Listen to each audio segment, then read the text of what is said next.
And then the focus of this OR is mostly on problem solving. Organizations face different kinds of problems from time to time.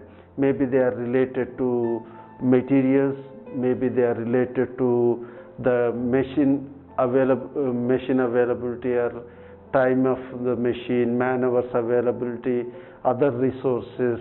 So various kinds of things are there where a problem has to be solved, which should be resulting in higher revenues to the organization, or it should be an optimum solution. Maybe reduction of cost is also one of the solutions that is offered by the operations research for organizations. Similarly, it should be used like in decision trees, in decision making, because the manager's most important role in an organization is decision making.